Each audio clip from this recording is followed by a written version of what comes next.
Greetings, this is NABSS TV, and we've got Ian Lewinson from the Ian Lewinson Centre, so the Willesden Saturday School in Willesden, northwest London. Greetings, Ian, how are you? Hi. How are you? So how did this all start? When did it start and how did it start? Right, this particular project here, in terms of this building, started, well, let me start from the very beginning. Maybe about 40 years ago. 40 years? Yes, long before my time, there were many people who started a Saturday school here. And essentially it started as parents wanting to support their children, to see what they could do, because many children were underachieving and they were really concerned about how they could make things better. And it began not necessarily with teachers, but it began with parents. As always, yeah. And then later on, they managed to find people who achieved academically, and brought them in, and then they started to develop processes within the school.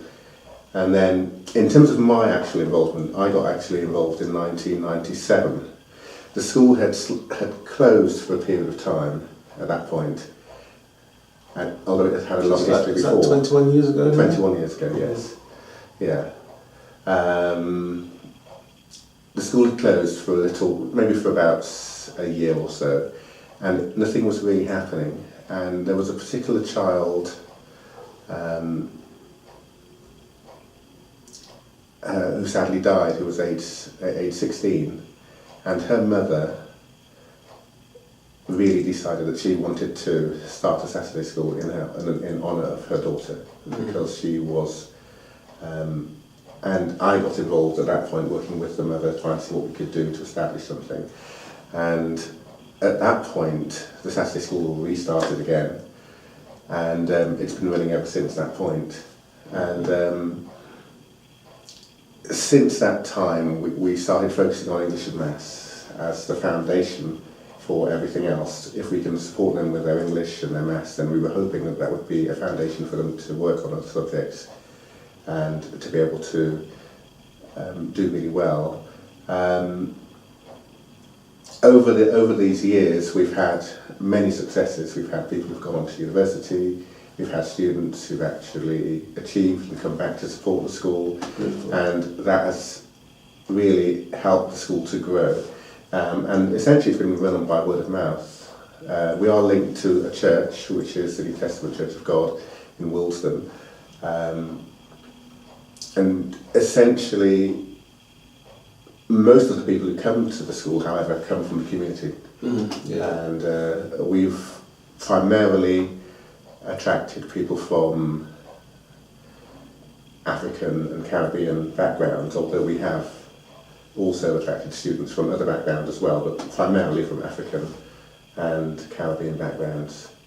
And the school has really done really well in terms of successes that we've achieved. We've actually worked with a number of schools as well, in mainstream schools. Mainstream schools who've actually come to us. Which is good, because initially they used to ignore Saturday schools, really didn't acknowledge them at all. So that's really good, that's positive. And I think they've actually realised the benefits of Saturday schools. Definitely, yes. Especially with children who don't have English as a first language. Yeah, so we've actually had 2 schools who've actually come to us, watch what we're doing, and actually arranged for us to have children directly from their schools. So they've targeted children to actually come to your Saturday school? Yes, definitely. Excellent, yeah. excellent. And also the local authority.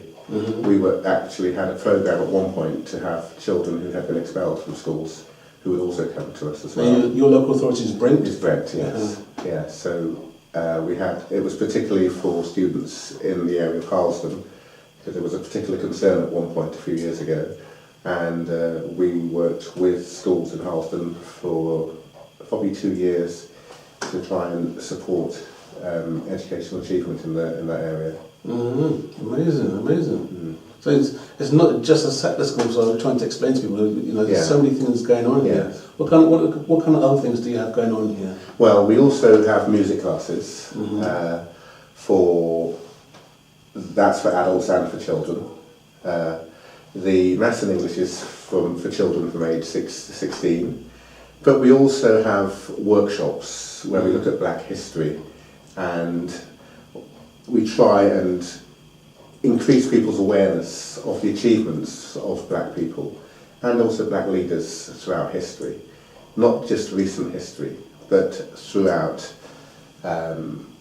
history over centuries, really, looking at the impact, looking at inventions that have been done by black people, looking at achievements that have been done in terms of international achievements or by a range of different leaders, and also looking at the political landscape in terms of black people, and also looking at the struggles that many black people have had to endure over many years to where they are now, and to ensure that people are aware that it's been a process where people are at the moment, and looking also at the obstacles that people have had to face. Yeah. Because often people don't seem to recognise that many black people have had to jump over many hurdles which have been placed in their way to try and keep them down. Absolutely. And when you have the young children in your class and they learn about a black inventor, and what kind of reaction do you get from them? I'm surprised, really. I'd say surprised. Many children don't seem to realise that black people have been actively involved in science or politics, because they don't see it as something, unless particularly if they're in this country, they don't actively see many role models who perhaps they can relate to or directly see. So it's perhaps, so there is an element of surprise. And I suppose there are stereotypes in terms of sport and music, and where there is a greater expectation to see black people. So we try and ensure that children understand that black people have been involved in all spheres of life, not just music and not just sport, really. Yeah. Amazing. So, and what kind of involvement do you have with parents? Parents are actively encouraged to be involved. We find that that's really important. So it's not a drop off and run thing? No, we don't want. In fact, when we do the workshops on Black History, we actively invite parents to come. Very good. In fact, parents are not charged, so they're actually expected to. They got no excuse. No, there's no extra charge for parents. Parents just have to come and sit with their children, so they can actually engage with them and they can watch them. And we also find that having parents involved is important for behaviour, because some children have some behavioural issues, and we find that the more we can involve parents and that the more they're involved, the more they're likely to focus, because they realise it's not just their parents saying you've got to take education seriously, but when they realise that we're saying it and other people are saying it, and if they can see other children who are actively engaged and really trying to achieve, and then they can realise that it's not, it's something that they have to take seriously. And that's the village mentality. Yeah. They've got the village around them. Yes, they have. Yes. And then a lot of the parents have actually taken the steps of bringing the children here in the first place. Yeah. And now they're here with them as well to reinforce it as well. Yes, yeah. That's beautiful. I mean, often when they don't come willingly, but but it's a process of getting children to recognise that, you're not just coming here to pass the time. You're coming here to develop yourself and to build a platform for your future. And once they begin to realise it, and it takes time for children to realise that you are here not just for us, you're here for yourself. They sometimes think they're here for their parents, but they're not. They're here for themselves, to develop themselves and to develop the skills and the knowledge and to increase their abilities so they can actually make the best of life. So as the children come through the stages, what kind of feedback are you getting from the children themselves? We get positive feedback from the children. It takes a bit of time before their positive feedback comes through, and they don't always realise the impact it's having on them. So, but eventually we get positive feedback. I mean, the fact that they come back and help. Yes, and the fact that they come back and help, yes, is in itself a good testimony for the school, particularly when you've had people who've gone to university and come back, or you've had people who've achieved A-levels and come back and to support. And so we try to involve them as much as possible. And having young people involved in working with children as well is also very helpful, because it also helps to inspire them. So they can see, it's a positive role model to see somebody who's maybe in their early 20s who's able to be with them and to support them. You've been there, done that, and come out the other side. Yeah. So you said you've got close links with mainstream schools.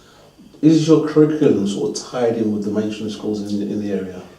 Yes, we're tied in with the national curriculum in terms of maths and English, and so we try and find out the areas of difficulty, the areas that children are struggling in, and we try and gear our lessons to those issues within the national curriculum. So we are teaching, but as soon as we identify themes or common areas where students are struggling, we tend to focus on what students are finding most difficult, rather than just focusing on what they can do. That's the easy part. Yeah, what they can do is what they can do. They don't need help with that. So if we identify areas that they're struggling in, that's what we want to hone on. We don't want people just doing what they can do easily and just strolling, because they have to be challenged to actually improve in the areas that they need specific help in. Yeah, but obviously, I mean, the main thing that's missing from mainstream schools is the African history side of it. Yes. So that's very important that you're doing that. Yes. Yeah. Have you had a conversation with the mainstream schools regarding African history?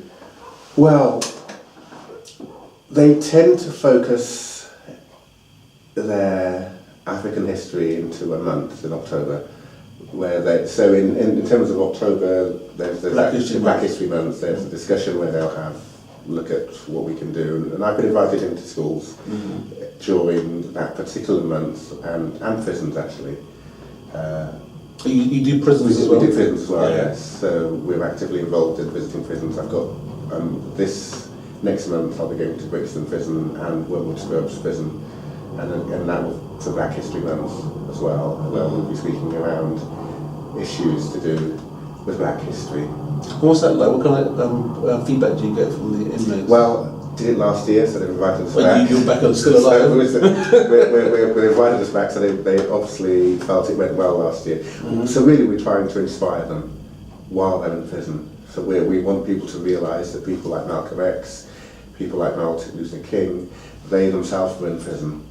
They themselves, not only did they go to prison, but they came out of prison and did even greater things. And we want them to realise that despite being in prison, they can come out and they can make something of their lives. And we try to get prisoners to plan, not just to let days go by, but to sit down planning, thinking about what can I do, how can I do it. Well, they've got time for that, haven't they? You've got time on their hands, so use that time effectively, and write business plans, do research, make links with people who can help, find out what you need, and it's really getting people to use time effectively, because once time is gone, it's gone. Yeah. So we want people to realise that you've got to use every day to plan your future, just like we do with children. People in prison need to do the same thing. Absolutely, yeah. And also to recognise that they are parents often, they have children, and they want to be role models for their own children. Don't just look to other people to be role models for their own children. Try and be role models yourselves, and particularly, unfortunately there's quite a lot of black men in prisons, and we do need black men to be role models to their own children as well. Although we have many role models that we teach about and talk about, it's important for us to also be role models. Absolutely, yeah.